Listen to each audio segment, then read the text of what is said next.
I'm going off the rails on a crazy rank. We're ranking all of the Ozzy solo albums and all of the Ozzy Black Sabbath albums together. 22 records we've got to talk about, and I've pretty much been listening to nonstop Ozzy and Black Sabbath since back to the beginning, and then even more so after the 22nd. And this will be an extremely controversial ranking. I'm warning you ahead of time.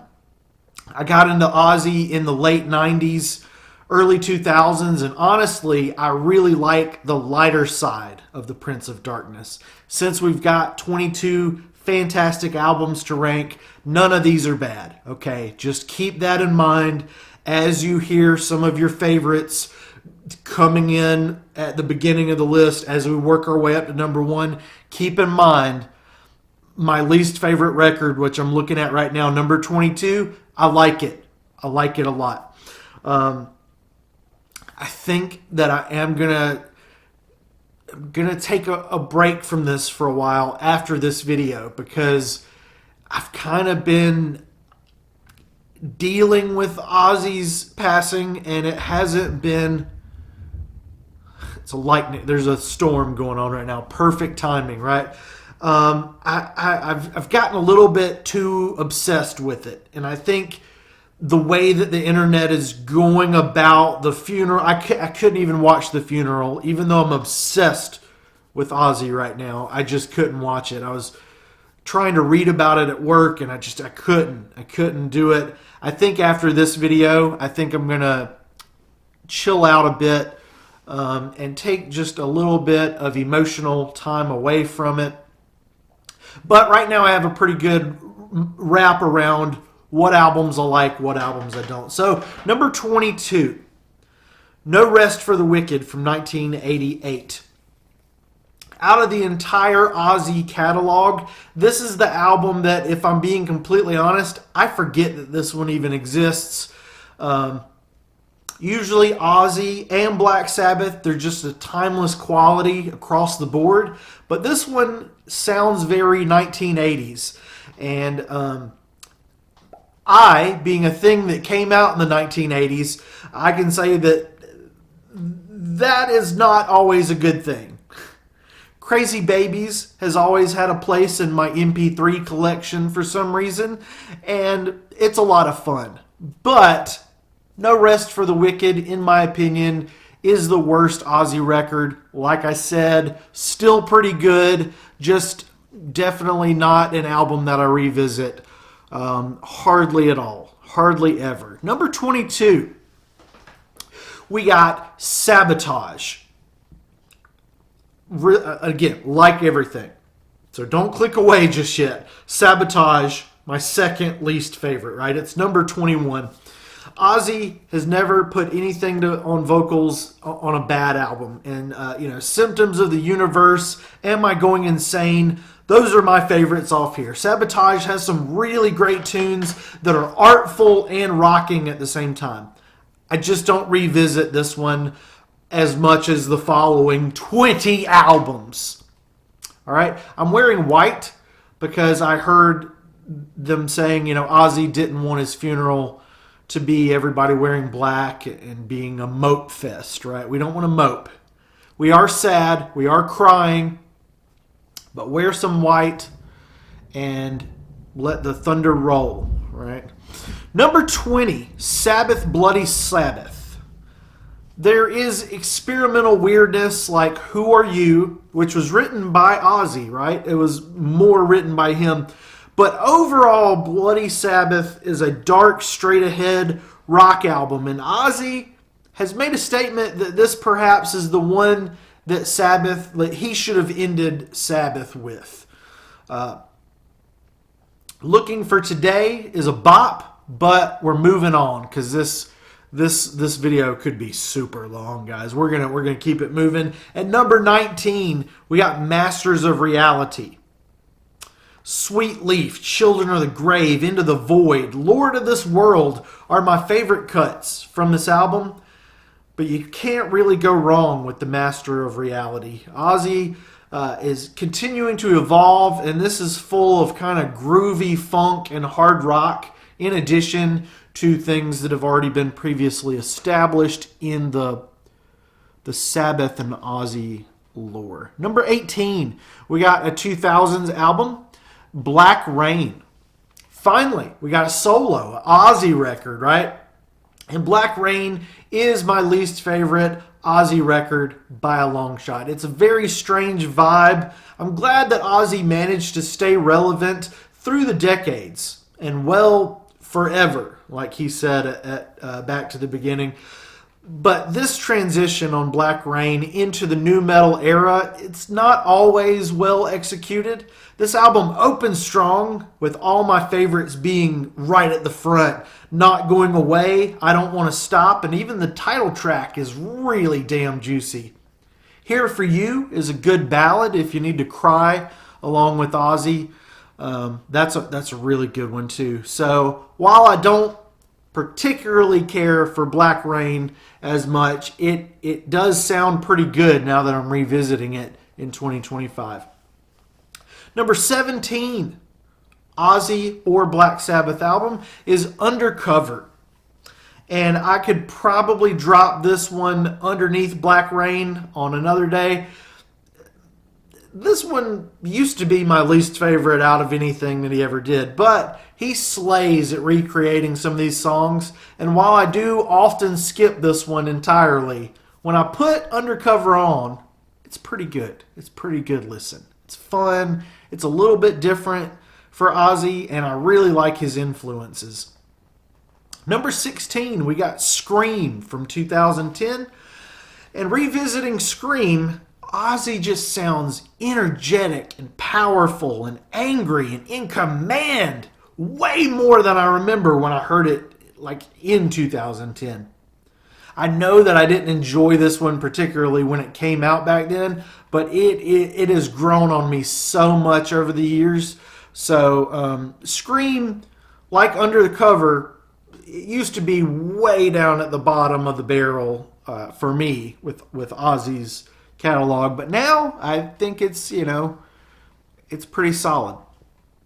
Number 15, we got Patient Number 9, which is a fine finale to end things on, if you ask me. It can be hard to hear Ozzy singing about not getting out alive, but Ozzy's always been singing about death and loss, and even better, he has a sense of humor about it, and I'm sure that that's still the case right now into eternity.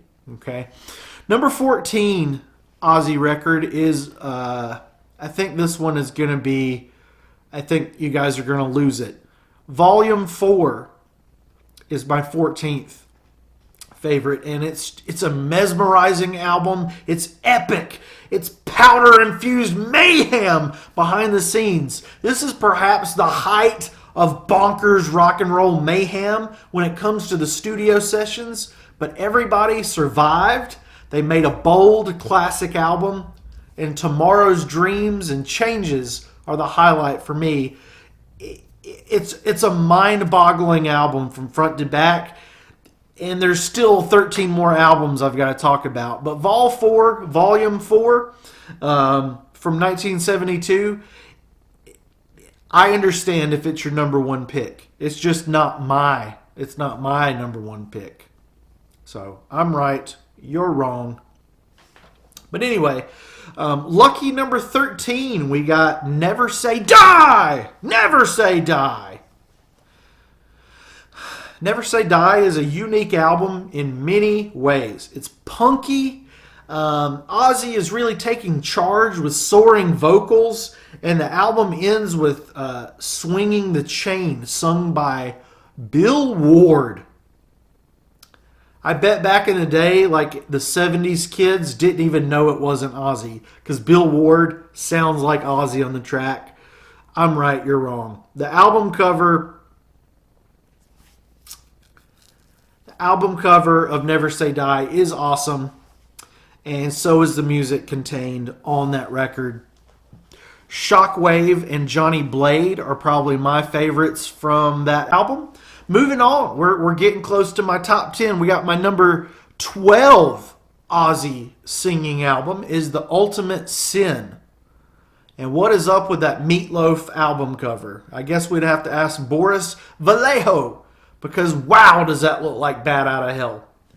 Where No Rest for the Wicked failed with its 1980s vibe of it all, The Ultimate Sin triumphs in that 1980s vibe. This is Ozzy putting the 80s to work, not the other way around. This is how the 80s should sound, gosh darn it.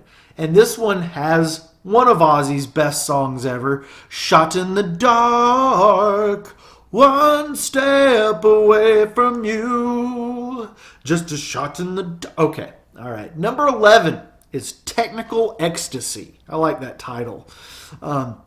That's right, we are not done with Black Sabbath just yet. After this one, there's still a couple more Sabbath records. This technical one, though, much like Never Say Die, this one has a punk rock element and synth-heavy grooves that I really like. I love the punk and alternative, and Technical Ecstasy seems to be bringing that out. During this era, Sabbath were trying to stay relevant as the punk genre took hold, and I think they really crafted a great album while exploring sounds outside of what makes Sabbath Sabbath. And it works. Kind of funny that a song called You Won't Change Me is on an album all about change, transformation, and yearning. Backstreet Kids is a barn burner and a great way to kick off a rock record. And this is definitely something that these new bands in 2025 need to learn. The opening track needs to be this good, like Backstreet Kids, because some of the albums I've heard this year, whew, some of these new rockers, they need to be held back a year. You know, maybe let it cook. I'll let you cook for a little bit longer. Yeah, 2025. Oh, I was gonna say a really bad word there. Okay, number 10. We're in the top 10 Ozzy albums of all time in space and coffee. And at number 10, this is going to be confusing. This is number 10. It's the album 13 from Black Sabbath. I don't want to live forever, but I don't want to die. It's hard to believe that Sabbath released 8 albums back to back in the span of 8 years. But gosh darn it, it worked. 13 was released 35 years after that epic run, and Sabbath, they don't miss a beat. God is Dead, ? Is a great single, and no matter how you skip around in the track list, you always land on classic Black Sabbath through and through. Another great end to an epic rock and roll run. But we're not done. I'm not done. My list is not done with Sabbath. Not yet. Even though Ozzy's solo stuff will take the lead in my list, I'll go ahead and give you that right now. Number 9 is Bark at the Moon. The title track is Bark at the freaking Moon. No commentary needed. You're no different. I've been seeing a lot of love for So Tired lately. I didn't know that was kind of released as a single back in the day.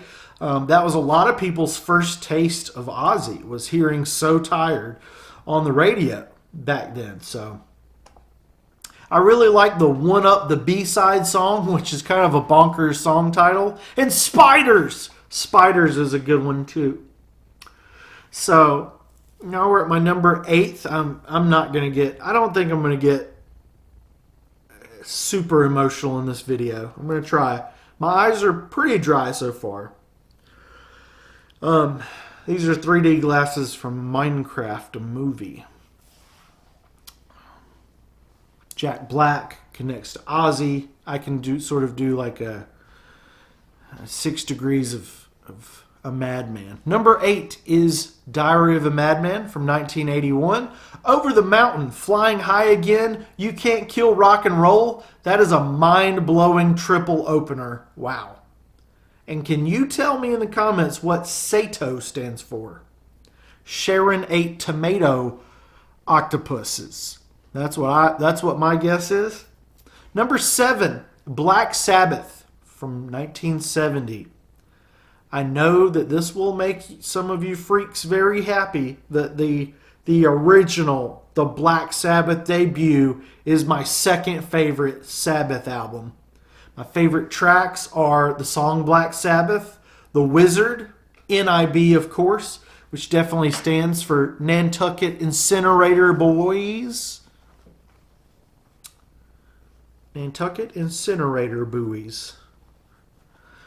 Now we're at my number 6 Ozzy Osbourne / Black Sabbath album, and it's going to Down to Earth from 2001. This was the first Ozzy release that came out after I got deep into punk and alternative and metal and heck, rap, pop, country. I ran out and bought Down to Earth when it came out, and this album, it did the job. I went back and dug into Ozzy's full catalog up into that point. I got this just a couple years later. I've been listening to this. That was from 2003. But Down to Earth was sort of the start of my relationship with Ozzy. And even though Down to Earth, it's lost a little bit of luster over the years, a little bit of its magic has kind of faded. I was looking, I think I've got this one on CD somewhere. It's still an incredible album from a 53-year-old Ozzy, and it's so weird for me to be almost 40 and think, man, like, anyway, aging is weird. And death makes you think about it a lot. Gets Me Through, Facing Hell, Dreamer, Junkie, Running Out of Time. Those are my favorites. And Dreamer, it did the job of a crossover hit, allowing my mom and my dad and my aunts and uncles and everybody to get into Ozzy's music. And Rob Zombie's newer fans took note of his incredible music video for Dreamer as well. I know Ozzy had some notes for Rob Zombie about the kids, but then he let Rob Zombie do his own take, his interpretation. Just a perfect little era for little millennial me to jump on board the crazy train. All aboard! I can't do it. I am not. Ozzy, I am not. Number 5, we got 2020's Ordinary Man. And we are entering now, starting with Ordinary Man. I think we're entering near perfect territory. And Ordinary Man is just jam-packed. Straight to Hell, All My Life, Ordinary Man, Under the Graveyard, It's a Raid, Take What You Want. Those are all extraordinary, and the rest aren't too bad either. I was very afraid of Post Malone joining Ozzy Osbourne, but it works. It works on the record. It doesn't feel stupid or forced. He and Ozzy just absolutely, it seems like they had some chemistry, and they just absolutely killed it, slayed it, unalived it. Now, Ordinary Man is like, I'd say it's probably going to be legendary some years down the road. It's still 5 years out. It got pretty good praise from critics, but it's not like, you know what I'm saying? It's not there yet, but I think it will be, especially now. I think it's going to be looked back as one of the better albums of 2020. Green Day's Father of All and Ordinary Man. I mean, those are just two that I thought of from 2020 that are perfect. So, we're now in the top 4 Ozzy or Black Sabbath albums, and we've got some from both of them in this very, very high honored position. Number 4, we got Paranoid from 1970. And when I'm in the mood for Paranoid, this is a perfect front to back listen. And there's reason so many of these songs were covered at the Back to the Beginning show. If only Paranoid had a better album cover, dang, that is ridiculous. For years, my whole life, I thought that was a pig holding a sword. Who is that guy? What is he doing? And why does he look so stupid on the cover of one of the greatest albums of all time? It's so stupid. Replace that with something that looks better. Like this. This looks better than the cover of Paranoid. Look at this. This doesn't. That's horrible. Ozzy, wait. Ozzy's back here. Look at this. I think Ozzy's on there, right? Bert and Ernie are not on there, but Ozzy's got to be on there. Paranoid. One of the greatest, most legendary albums of all time. There's not. What do you want me to say? Right now, I'll say, because you know the big ones, the big freaking songs. Right now, though, for a deep cut from Paranoid, Electric Funeral is just the one that's grabbed me outside of the big hella mega super hits of all time, Space and Coffee. Electric Funeral is the one for the win. If you're a hipster looking for the deep cut, that's the Paranoid deep cut. Electric Funeral, man. Just, man. Top three Ozzy albums, and I think, did we just do, yeah, Paranoid, that's it. That's the greatest Black Sabbath album of all time. Paranoid. Absolutely, hands down. And now we've got 3 Ozzy albums at the number 3, the number 2, and the number 1. Number 3 goes to 1980's Blizzard of Oz. And yes, Blizzard of Oz is my number 3. So prepare yourself to get really mad at my top 2 choices. Crazy Train. Perfect rock song with every emotion wrapped up in a rock and roll bow. It's got everything. It's got love, war, death, revenge, happy, sad, death, destruction, happiness, relationships. Crazy Train. It's just it's one of those songs. It's just one of those songs that transcends the earth. Other songs that I really like are I Don't Know, Goodbye to Romance, which is Ozzy's kind of farewell to Black Sabbath. He thought that he wasn't going to go anywhere without the band, and boy, did he prove himself wrong there. Mr. Crowley, with its American pronunciation versus the British pronunciation. That's pretty interesting. And even the boneheaded No Bones movies. This is, Blizzard of Oz. This is the one you hear everybody talk about. And it is, how can you be better than Paranoid? I don't know. But Blizzard of Oz, it's incredible. It deserves to be named kind of like The Wizard of Oz. It's on that freaking scale, right? It's on that level. Oh, man. You guys are going to really be mad. My number 2. I went back and forth between these next 2. It was really hard to decide because they're both jam-packed with great songs. But there was a few on one that it just had to be that record. But now at number 2, the second best Ozzy featured album of all time goes to No More Tears from 1991. Remember how I said I liked the lighter side of Ozzy at the beginning of the video? Well, No More Tears, like any great piece of art, has shades. Multitudes. Mr. Tinker Train, I Don't Want to Change the World. Mama, I'm Coming Home. I'm not as in love with No More Tears as everybody else is, the title track, but Time After Time is good, and Road to Nowhere. I'd say Road to Nowhere and Mama I'm Coming Home are my two favorite.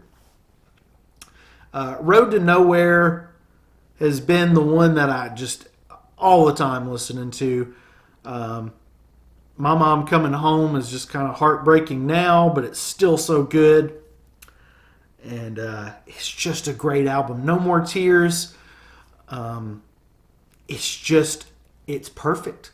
It's a perfect record. Just like Blizzard of Oz is a perfect record. And now we got my number one. I'm not ashamed of it. I just know you guys are going to lose it in the comments. Because I heard somebody the other day over on Sea of Tranquility.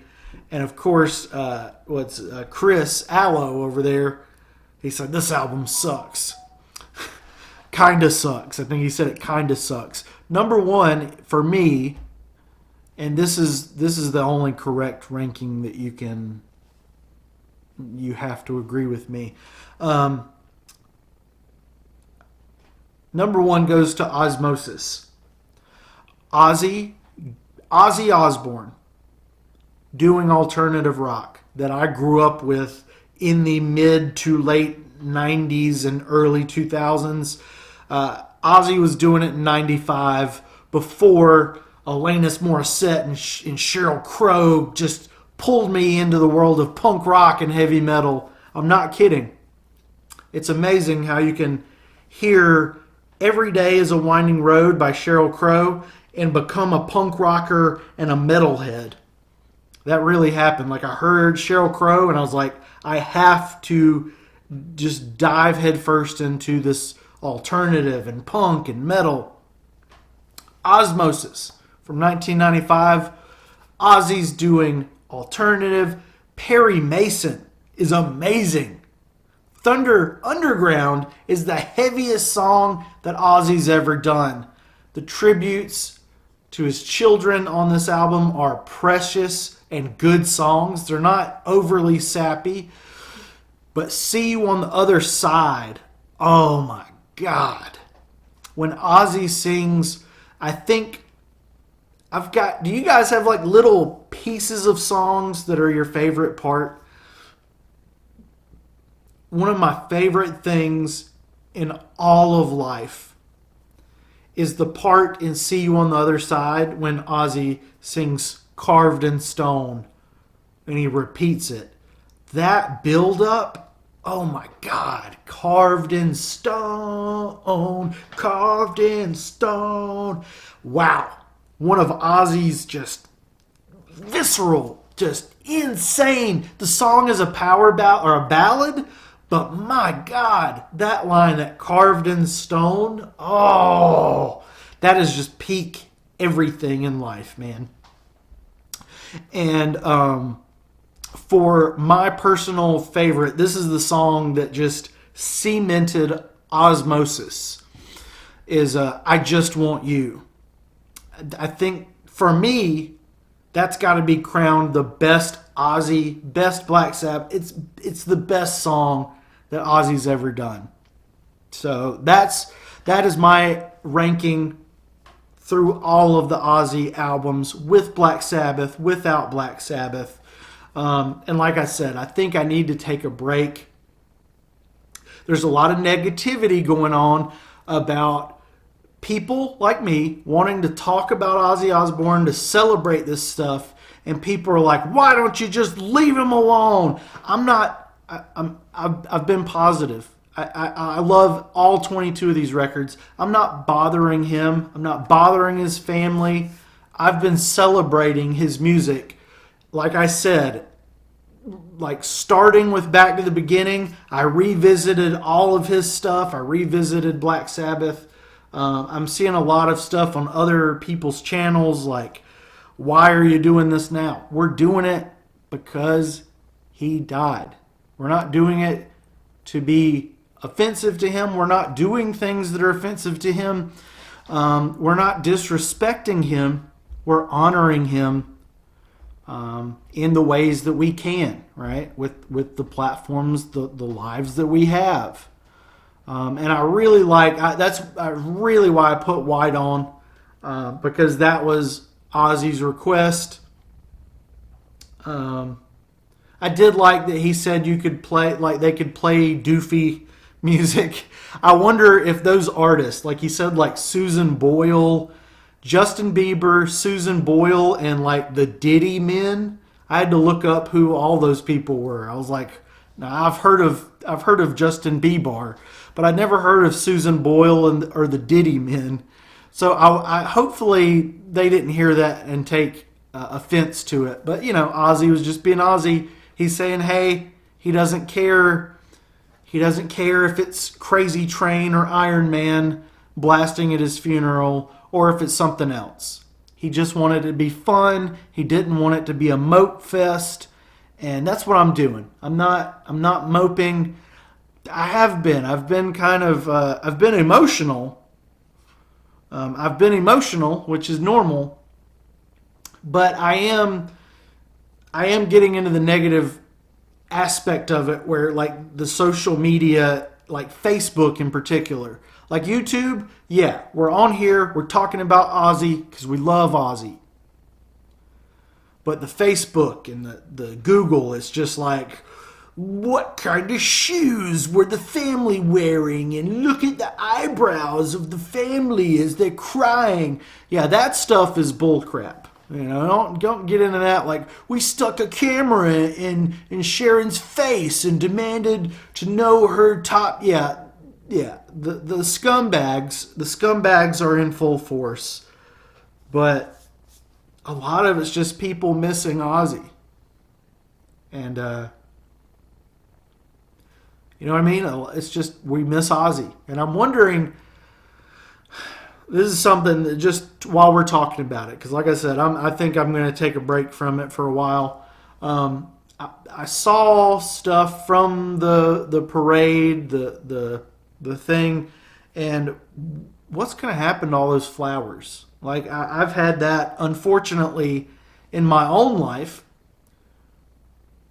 When a person died, and then the family ends up with and nowhere near like what Ozzy got, but it was a problem for the family. Like, we appreciate it.